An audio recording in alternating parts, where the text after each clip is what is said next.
Анастасия Домницкая, комиссар Сергей Викторович. Эммануэль Макрон по итогу переговоров с Дональдом Трампом заявил, что стороны сошлись в том, что нужно наконец разместить европейские войска по окончании конфликта на Украине. В Кремле неоднократно заявляли, что такой сценарий в России не рассматривают.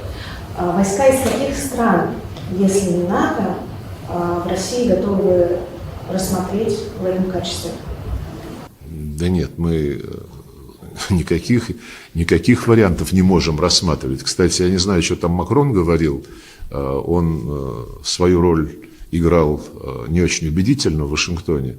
Но президент Трамп, когда на пресс-конференции эта тема была затронута, как я читал, сказал, что решение о развертывании миротворческих сил возможно лишь с согласия обеих сторон.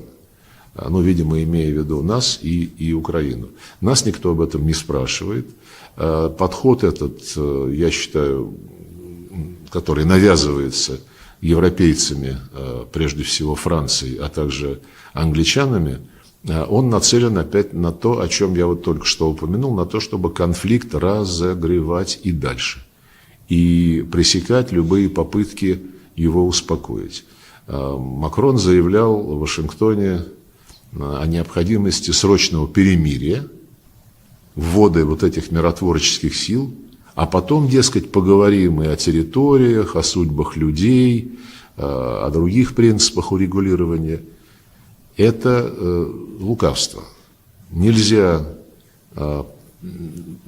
идти на договоренность, которая нацелена на достижение одной единственной цели – снова накачать Украину оружием. Вот там на 24 февраля приезжала большая делегация из Европы, и опять там объявляли на много миллиардов о поставках вооружений. Когда Соединенные Штаты вносят резолюцию о том, чтобы надо срочно перейти к миру, а Европа голосует против и потом делами подтверждает, что она никакого мира не хочет, потому что ее подопечные еще не выполнили свои главные задачи. Правда, эти задачи меняются.